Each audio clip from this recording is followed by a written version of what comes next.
Bismillahirrahmanirrahim. Assalamualaikum warahmatullahi wabarakatuh. Bismillah, alhamdulillah, la haula wa la quwata illa billah. Asyhadu an la ilaha illallah wa asyhadu anna Muhammadan abduhu wa rasuluh la nabiyya ba'dah. Allahumma salli wa sallim ala sayyidina wa maulana Muhammadin wa ala alihi wa ahli baitihi wa sahbihi ajmain. Saudara-saudaraku yang dimuliakan Allah Subhanahu wa taala, yang dirahmati Allah Subhanahu wa taala, pada video kali ini saya akan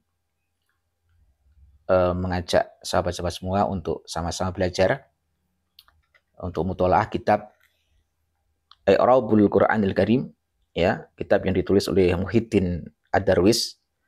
Ya, kitab ini berisi tentang I'rabul Qur'anil Karim, tentang i'rab daripada ayat-ayat suci Al-Qur'anul Karim, sekaligus memberitahu kita tentang substansi atau isi daripada Al-Quran yang tersirat, ya. Jadi makna ada makna yang tersurat, ada makna yang tersirat. Makna yang tersirat itu adalah makna kandungan dalam setiap lafaz-lafaz ataupun teks Al-Quranul Karim. Pada halaman yang kali ini saya akan membacakan kitab I'rabul Qur'anil Karim pada halaman yang ke-8, ya, pada juz 1 ini kitabnya, kitab I'rabul Qur'anil Karim. Pada halaman yang ke-8, ya, pada halaman yang ke-8 tentang ahammiyatu i'rabil Qur'anil Karim, tentang pentingnya ilmu atau belajar i'rabul Qur'anil Karim. Qala al-mu'allif, telah berkata mu'allif pengarang kitab ini, laqad sa'ada al-muslimuna bi hadzal kitabil karim. Laqad sa'ada, sungguh sangat beruntung sekali. Alangkah bahagianya kita sebagai orang muslim bihadzal kitabil karim, dengan adanya Al-Kitabul Karim, yaitu Al-Quranul Karim. Beruntung kita sebagai umat Rasulullah SAW, kita umat akhir zaman yang ditinggali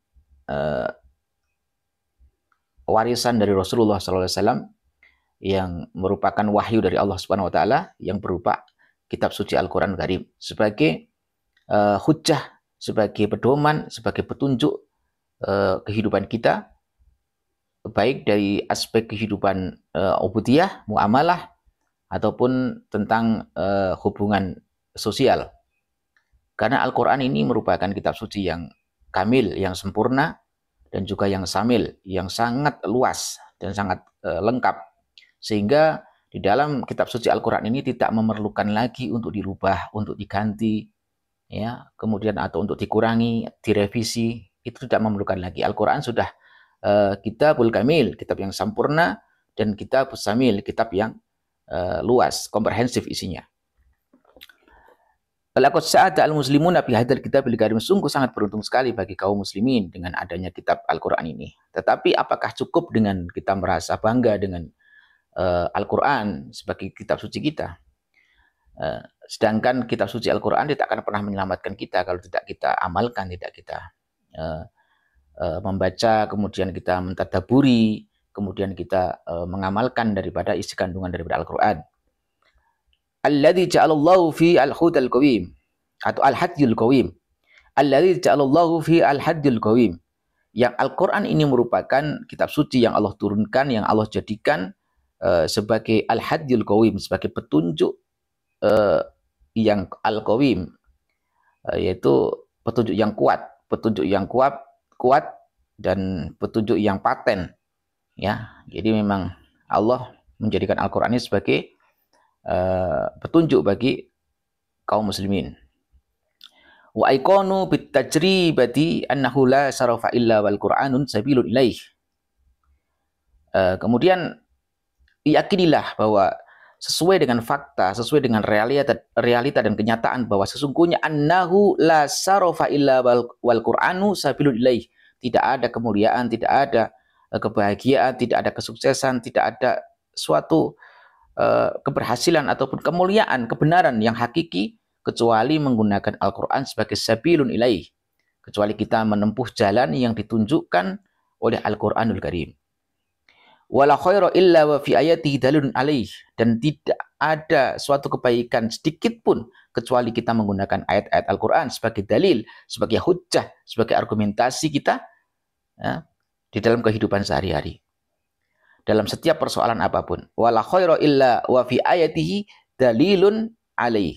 Tidak ada kebaikan sama sekali kecuali kita menggunakan ayat-ayat Al-Quran sebagai dalil, ya, sebagai petunjuk dan juga sebagai hujjah kita dalam mengamalkan agama ini. Akan tetapi dalam persoalan ini tidak mungkin kita memaknai dan tidak boleh kita memaknai secara tekstual bahwa di saat kita menggunakan dalil-dalil dari Al-Quran tentu menurut pemahaman para ulama, menurut panduan dan juga perlu panduan dan juga bimbingan para ulama, ya, tidak sesuai dengan pikiran kita, tidak sesuai dengan nafsu kita. Jadi tapi atas petunjuk para ulama yang kompeten dan membidangi di dalam ilmu Al-Quran. Maka farahu yabhasuna an ma'aniyahu, maka berbahagialah orang yang selalu mempelajari, selalu membahas, membicarakan tentang makna-makna Al-Quran, selalu berusaha menggali ilmu, mencari ilmu untuk mengetahui tentang isi daripada kandungan Al-Quran. La yakufu ala ma fihi min durusin wa ibarin. Maka janganlah berhenti kalian semua dari mempelajari, membaca, kemudian mentadabburi atau mengambil ibrah pembelajaran daripada kandungan yang terdapat di dalam Al-Qur'anul Karim. Wa akhadhu yatadabbaruna ayatahu, kemudian bertadabburlah, mengambillah iktibar, pembelajaran, ya, tentang ayat-ayat suci Al-Qur'an. Dan laistan bitu min madhaminiha, dan dengan demikian kita akan mengetahui atau dapat menyimpulkan daripada isi-isi daripada Al-Qur'anul Karim, sehingga kita tahu apa yang diinginkan oleh Allah dan Rasul-Nya yang terdapat di dalam Al-Qur'anul Karim. Kemudian laistan bitu min madhaminiha ma fihi sa'adatud dunya wal akhirah. Dan yakinlah dengan kita mengambil kesimpulan, mempelajari Al-Quran, mentadabburi Al-Quran, ya, terus membaca Al-Quran, itu kita bisa menyimpulkan dan mengambil manfaat, dan juga itu merupakan jalan keselamatan, baik selama kita di dunia maupun kelak nanti kita di akhirat. Demikian tentang ahamiyatu i'rabil Qur'anil Karim, tentang sangat pentingnya kita mempelajari Al-Qur'anul Karim dari guru, dari ulama, dari kiai, dan jangan pernah menjadikan Al-Qur'an hanya sebagai hiasan, hanya sebagai kebanggaan, ya. Kebanggaan hanya ditaruh di rumah saja tapi dibaca. Kemudian bukan hanya dibaca tetapi juga ditadaburi. Kemudian kita mengetahui tentang makna-maknanya dan apa yang diinginkan, atau apa yang Allah inginkan melalui Al-Qur'anul Karim sebagai petunjuk bagi kita semuanya. Semoga kita diberikan istiqomah untuk terus mencintai ilmu. Mencintai ilmu berarti kita harus mencintai para ulama. Karena dari para ulama inilah kita akan mendapatkan ilmu dan akan mendapatkan bimbingan untuk kita dapat mengetahui tentang isi-isi daripada kandungan Al-Qur'anul Karim. Semoga bermanfaat. Mohon maaf atas segala kekurangan. Mohon maaf kalau ada kesalahan baik dari i'rab ataupun bacaan ataupun makna murad, itu karena kejahilan ataupun kebodohan saya. Semoga Allah memaafkan. Semoga bermanfaat. Sekian, wallahu a'lam bishawab.